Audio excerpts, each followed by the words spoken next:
வணக்கங்க. இன்றைக்கி என்ன வீடியோ அப்படின்னு பார்த்தீங்கன்னா, நான் ரொம்ப நாளாக ஒரு மாடு தொலைவிட்டே இருந்தோங்க. அச்சய திருதியிலேருந்து மாடு தொலைவிட்டே இருந்தோம். 2 மாடு வாங்கலான்னு அச்சய திருதிக்கு பிளான் பண்ணியிருந்தோம். ஒரு மாடு தான் எங்களுக்கு அமைஞ்சுது. இன்னொரு மாடு அப்பையிலேருந்து தொலைவிட்டே இருந்தோங்க.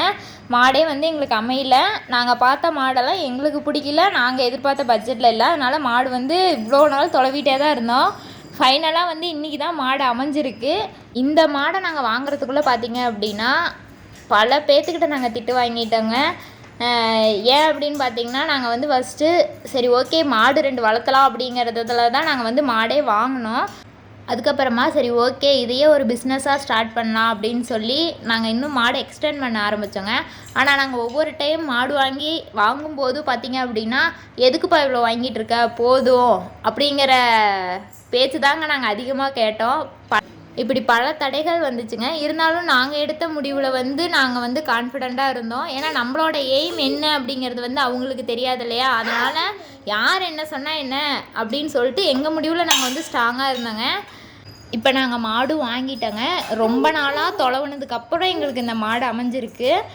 பொறுமையாக இருந்தோம் மாடு அமையும் அப்படின்னு சொல்லிட்டு அதுக்கேற்ற மாதிரி எங்களுக்கு பிடிச்ச மாதிரி நாங்கள் எதிர்பார்த்த பட்ஜெட்டில் இந்த மாடு அமைஞ்சிருக்குங்க. இதோட ரேட்டு பார்த்தீங்க அப்படின்னு சொன்னால் 30,000ங்க. இது 10 லிட்டர் பால் கறக்குதுங்க.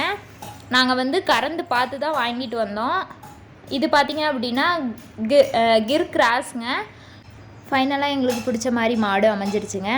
அப்படியே இன்னொரு குட் நியூஸ் என்ன அப்படின்னு கேட்டிங்கன்னா, நம்ம கருப்பியும் குண்டக்காவும் கண்ணு போடுற மாதிரி இருக்காங்க. 2 பேர்த்துக்கும் ஒரே மாதத்தில் தாங்க ஊசி போட்டோம். இப்போ 2 பேரும் அட் அ டைமில் மடி வச்சிட்ருக்காங்க.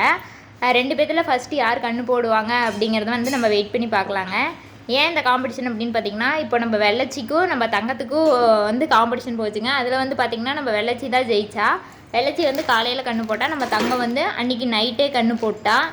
அதனால் தாங்க இப்போ இவங்க 2 பேர்த்தில் யார் ஃபஸ்ட்டு அப்படிங்கிறத வெயிட் பண்ணி பார்க்கலாங்க. நம்ம குண்டாக்கா பார்த்திங்க அப்படின்னா இப்போ அடுத்த கண்ணே போட போகிறாங்க. ஆனால் இதுக்கு முன்னாடி இதில் போட்ட கண்ணுக்குட்டியை அவகிட்டையே தாங்க வச்சு பார்த்துக்கிறா. கொண்டு கட்டினோம் அப்படின்னா கத்துறாங்க. இப்படி கிட்டத்தாலேயே தாங்க வச்சு பார்த்துக்கிட்டு இருக்கா. இவள் காலக்கண்ணு போட்டால் இன்னும் என்ன பண்ண போகிறாளோ தெரியலங்க. கெடேரி கண்ணாக இருக்கவும் கிட்டையே கட்டி வச்சு பார்த்துக்கிட்டு இருக்கிறா.